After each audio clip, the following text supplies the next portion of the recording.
Hi, everyone. It's Denise Brown from caringourway.com. And I am introducing you to presenters over the next few weeks of our Beginning Again retreat. It's a virtual event that helps you begin again after a family member's death. And one of our presenters is with us today. Raquel, thanks for being here. Good to meet you. Thank you so much for having me. It's very much an honor. So you're going to be a part of our event, which happens on October 26th. It's a 3-hour virtual event, and you are one of our presenters, and you're going to present for 25 minutes.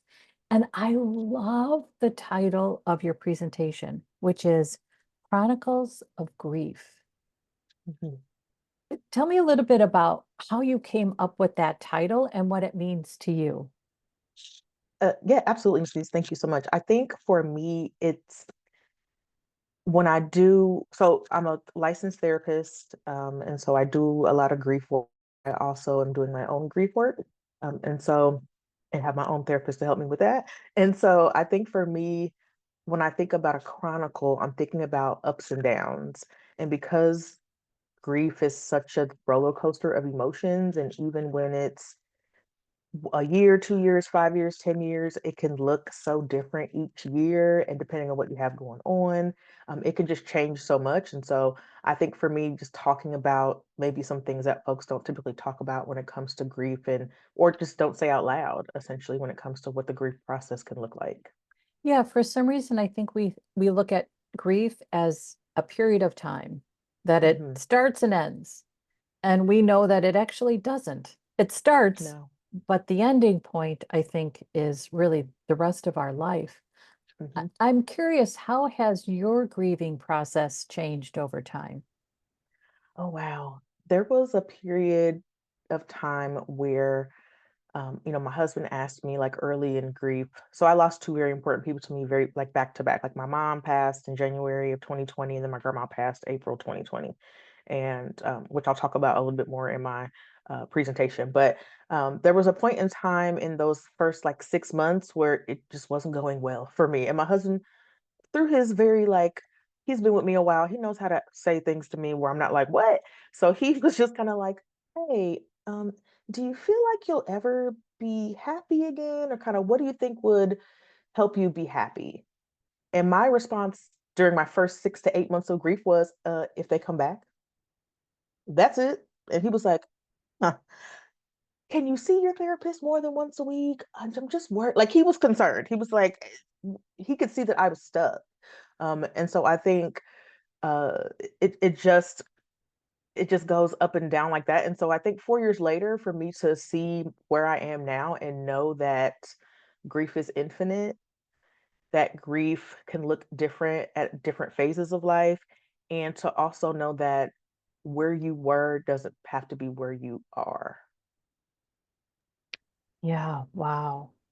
I think that your answer to your husband's question is something that we often think but can't say out loud because we think, Hmm. who can I tell this? I just want them back. I Yeah, just want them yeah, back. Yeah, exactly. yeah. I lost my sister-in-law this summer, and Oh I wow. wish, yeah, I wish she were back. That is my wish. Yeah, I wish she were back. And yeah. expressing that wish makes me want to cry. I can actually feel it in my body. Hmm. I want that wish. Yes. Yeah. I'm curious, how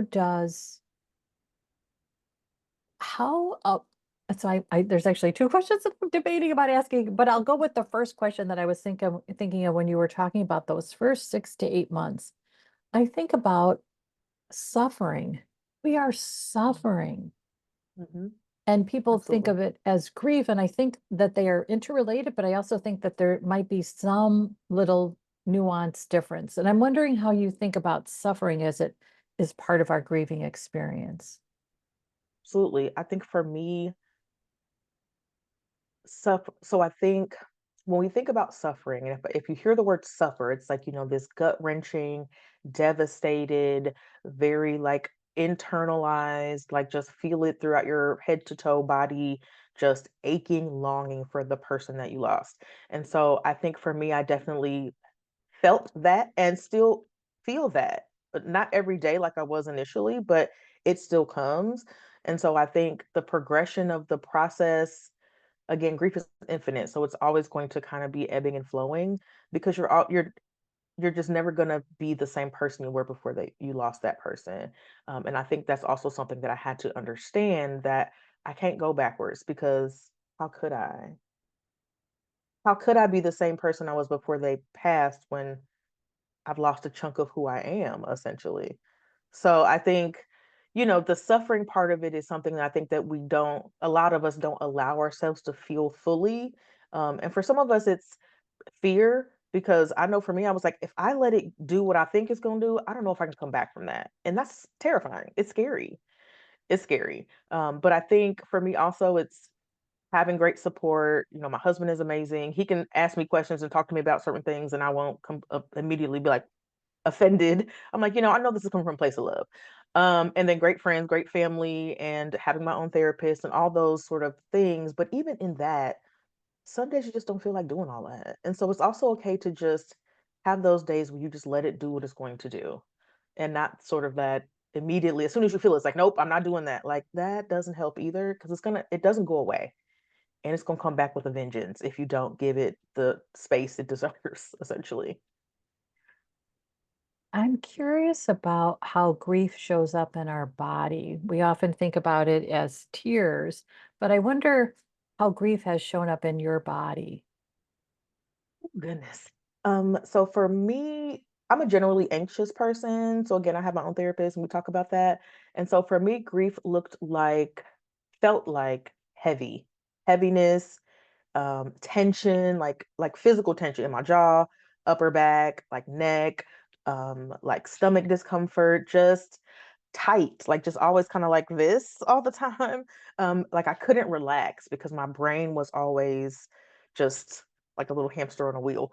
In addition to the grief part. So that was just like me generally. And then we add grief to it. And it's like now I'm sad. I'm anxious and sad. And so it showed up for me as like tension in my body, just physical aches and pains, tired, exhausted, like just wanted to sleep all the time. And part of that was because I was physically and mentally, emotionally exhausted, but also I just didn't want to think about it. So sleep was kind of like an escape. So definitely some of those symptoms as well. I think also just kind of that kind of overall, just like a dark cloud kind of over you, just kind of ugh, like you just kind of always feel like ugh. And sometimes that's hard to explain to folks, especially as time goes on, because I tell people a lot, like, there is a period of time where folks go back to their lives and you're still grieving. And that's real hard. And that added to the anger for me because I was mad. I'm like, y'all don't know my mama's dad? Like both of them, my grandma raised me. So I'm like, my mama's dad. Why is everybody just moving on with their lives? Like I was angry for about that. And I don't know if I've ever heard anybody talk about it like that before. So yeah, physically for sure, mentally for sure, it just kind of weighs on eh, all of you as your overall well-being for sure. I think anger is one of our emotions that shows up during our grieving experience that sometimes we think, huh, how about that? I'm really Hmm. mad. And I I'm think, real mad. yeah, really, right. And I think there's so many different reasons for our anger. And one of Mhm. them is anger at how others are responding during our grieving experience. Right. And I wonder if it's anger around insensitivity. What do you think? In some cases, yes, because again, like I, in grief, people go back to their 9 to 5, their day to day, and it's like the phone calls slow down, and the check-ins stop as often, and death anniversaries come up, and folks are like, oh my gosh, I forgot, but then it's just back to their lives, and then you feel like people forget about it, and not that they have to make it the center of their lives, but sometimes it can feel like it's the center of mine. So why isn't one any like just being like I'm struggling and everyone else is moving on with their lives. And that can be really hard on the grieving person because we also want to move on with our lives and we're just looking like we're not. So everybody else gets to move on and we don't. So I think, but some of it is insensitivity because I have had clients, friends, family who have had experience with folks in their lives who would say, just get over it. Like you still sad about that? Like, yes, still sad, gonna be sad forever. In some way, shape, or form, gonna be sad. Well, Mm, because there's always something coming up that we think, oh, I yes, wish they were here for this. I absolutely. mean, we don't Absolutely. stop celebrations, we don't stop holidays. Hmm. We continue without them, Right. and that's hard. Yes, Yeah. absolutely. You had used the word forgotten. Something I've really been thinking about suffering lately. Hmm. And I was thinking about the different types of suffering that we experience. And I think one of the pieces of suffering is this idea of being forgotten. Hmm. Absolutely. And it can show up in so many different ways. And this idea that it seemed like others in your life had forgotten about your really significant losses. Right. That can put you in a lonely place too. Oof, absolutely. Isolating for sure. Isolating. Hmm. Yeah. And then you feel sometimes you feel like maybe I should be further along in this. Like you start to question yourself, like, well, if everybody else is moving on, maybe I should be moving on. And then sometimes the anger is turned inward. Like, why am I still stuck here? Why am I still, feel it's been 6 months, it's been a year, it's been 2 years. Like it still feels like it just happened. All of those sorts of things. And so, I'm really big on self-compassion and on grace for ourselves, especially in grief.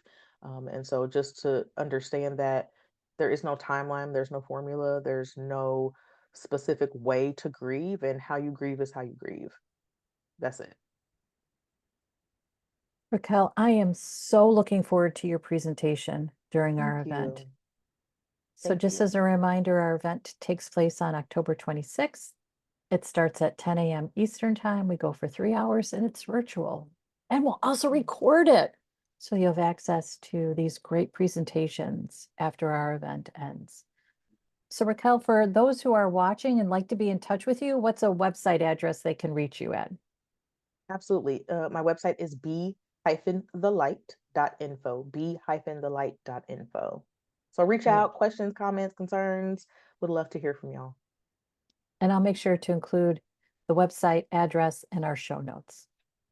Thank you Thank so much for being with me today. you. Thank you, Miss Denise. I appreciate your time. Thanks everybody for watching, and we look forward to connecting with you on October 26th. Oh, and I should say, you can register to join us by going to our community, caringourway.com. Again, it's Mm, caringourway.com, and you can register to join us on October 26th. Okay, thanks everyone. thank you.